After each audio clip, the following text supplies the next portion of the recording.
Hello and welcome to another episode of Glorious Life on Wheels. Today I am bringing you a happy story, an update on Kat. Many of you met Kat sometime back when I first interviewed her, when she was experiencing some really serious medical problems, living on the streets in her trailer in Oceanside for years. But today I have good news. So come on, let's hear the good news story, shall we? Hello, Kat. Hi, how are you doing? I'm doing good. You look pretty happy. Oh, I'm so stoked. I have the best news in the whole world. What is that? Well, the week of my husband's 4th anniversary of his death, I got notified that I have housing. I no longer live on this bridge, and I got the nicest little apartment ever. So you're no longer living on this bridge where you were parked here for how many years you were parked there? 4 years since he died. 4 years. Yeah. That's just unbelievable. I know from talking to you that you had some rather chilling experiences out here. You met some good people, but you also told me about some really difficult times. Yes, I have. And we're going to talk about that a little bit more. But who exactly helped you to get into your affordable housing? The Oceanside Police Department, Sheriff's Department, and the Oceanside Housing Authorities. And you now pay only a certain percentage of your income, is that 30%. true? 30%, wow. Well, you know what? It's really windy out here, so let's go on in to your apartment. No, I can't wait. And we'll finish this interview there. What do you say to that? Sure, no problem. Okay, but let's take one more peek of where you were living for 4 years. Oh my gosh. All right, Globies, let's go have a look at Kat's new abode. Well, Kat, we're here in your apartment and we're gonna do a tour a little while later. But right now, I really wanted to talk about what it feels like to be off the streets. Because even though you had a trailer, you still lived on the streets in an area that was basically an area for homeless people. And you told me something that I thought was really compelling. And you said, this is a really hard place to be and you have to be really strong, especially as a woman. Can you go into a little bit of detail about that? Well, you have empathy as a woman, but you don't trust anybody there because you don't know who to trust. You don't know who's not to trust, but then you see the kindness too. I see a lot of kindness, but people who I say have warts, as long as their heart is good. But at the same time, I don't know if they're going to hurt me. I don't know if I'm going to be okay. They're going to take from me. I have lots of things in my trailer to protect myself with.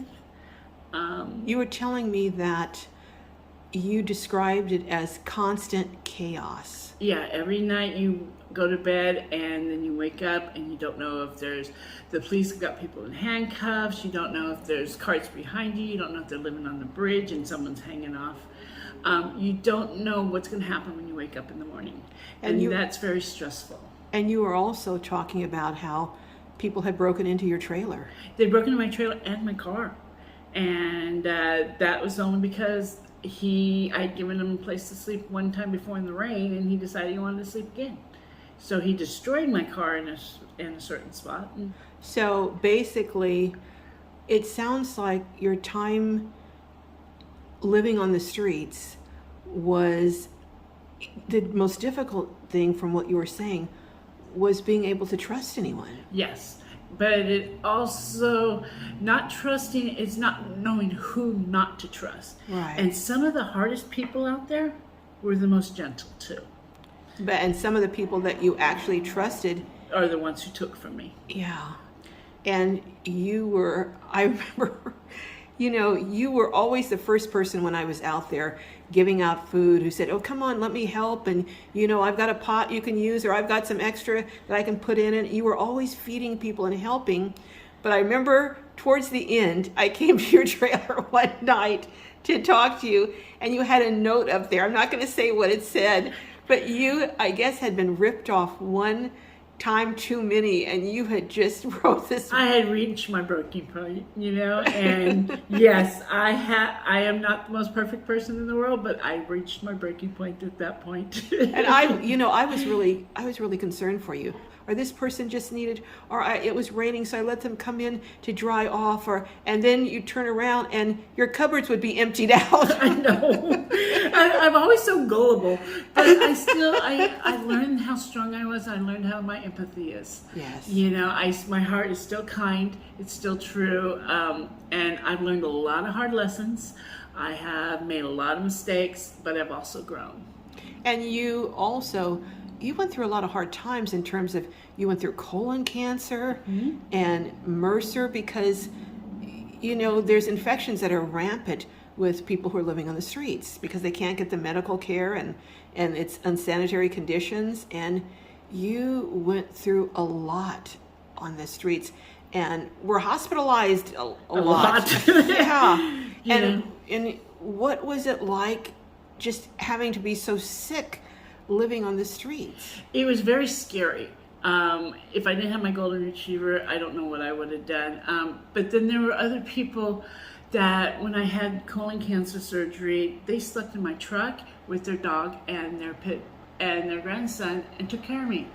When I had another surgery, they slept on the bridge. So there were people checking on me from time to time, and I just was always afraid I was going to be that lady nobody knew she died and the dog was going to be eating her, you know.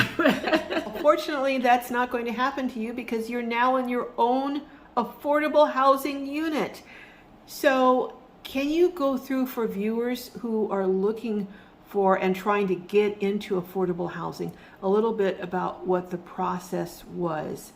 You went kind of to the head of the list because you had disabilities and some serious illnesses. Is that correct? Yes, I was talking to the sheriff's department about not being able to keep my trailer clean enough for all my illnesses, and they found a caseworker for me. So let's back up. You didn't go to the sheriff's department. There are sheriffs that are assigned to homeless outreach. Is that? They patrol the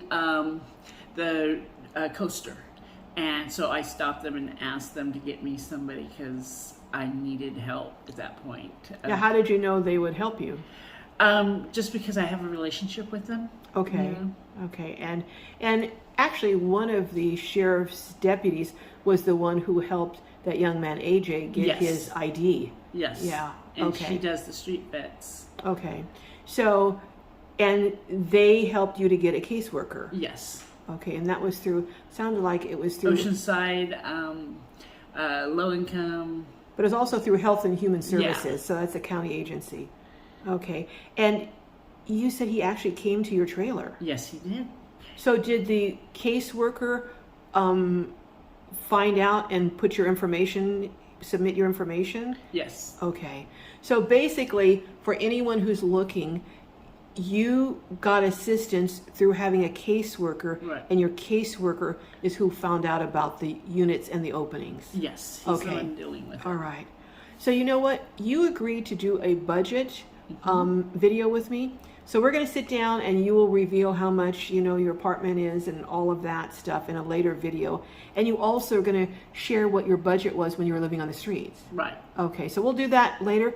But how about now? Let's just go around and show everyone your apartment. I'm so excited to show everyone. Okay, let's do that now. All right, well, give us the tour from the front door all the way in. Welcome to my new house. Okay, let me just look around here real quick.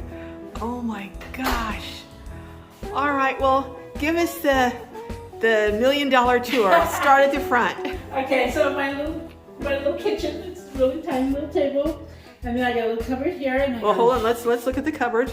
Oh, it's a mess. Oh, so you've got a linen closet, storage, whatever you want there. Oh wow! And then I have a huge closet. That's like a huge double door closet. It's big enough for my diapers, you see. Boxes of diapers. Wow! I just want to look around and give everyone an idea of the scope because this is quite large. Yes, it is. It's a studio. It's a handicap studio, so it's very spacious and very tall ceilings, which makes it even bigger. Yes. And And then you're looking, there's your bed over here. So it comes furnished. So I have Now what came furnished with it? everything. So the table came with it? Table came with it, the bed, the chairs, the refrigerators, the stoves, everything. Wow. And microwaves. So you've got your kitchen over here, let's see. I know it's empty right now because I gotta wait. But, it's cold and I got ice. And, So it's a full-size refrigerator. yeah, and large microwave, and then the kitchen is very long. I'm backing up some so people can get an idea. Wow, look at all those cabinets. And I'm a baker, so I have more baking supplies than possibly imagine, so I can make cookies. And a regular size, it's a little smaller stove, but it's full-size oven and everything. Yeah. So, and then you come around to my bed area. Yeah, hold on just one second. Did the microwave come with it? Yes, it did. Even the microwave? Yeah, everything came with it. Okay. Yeah. All right. And everybody's gonna ask what are these? These are fire extinguishers. These are fire extinguishers? Now, did they come with it or did you? Uh-huh. What is that called? Auto out? How does it work? I have no clue. Okay, well, I'm gonna have to check those out. So fire extinguishers. Yeah. Wow. So if there's a Okay. fire, it takes it out. And this looks like it's a Korean counter. It's nice. Beautiful, beautiful. Very beautiful. Lots of space. I'm looking at all of this Lots of cupboards. cabinets underneath also. Yeah. And then a couple tall cabinets over there. For dry goods. So again, it's still empty. But Wow. that's okay. Wow. It will Okay. be. Just give me a few months. And then you've got air, and it looks like that's like a Heater and air. mini split kind of thing. Yeah. And then did this come with it? This? Yes, it's a little cupboard that was underneath the bed, and I pulled Okay. it out so I could. So you're allowed to kind of rearrange this any way you want it. And they're gonna allow me to change out the bed because of my back injury. I get a different type of bed. Okay. But you were saying you might put up either a folding screen or something to block off the bed. I'm looking more towards like a half wall. I like half walls. Okay. I've been looking at New York City apartments. Okay, yeah. 350 square feet. Yeah. But ideas. let's back up and give everyone just this idea of the scope. So you walk in, you've got all of that space, and then it's huge over here. And your kitchen, a long galley kind of kitchen. And yeah, and it's just beautiful. Yeah. Let's look at your bathroom. Oh, that's the best part. That's the bathroom for 4 years. This thing's a mansion. A mansion. I got a tub. Oh my And a goodness. shower, and the best part is the toilet that flushes.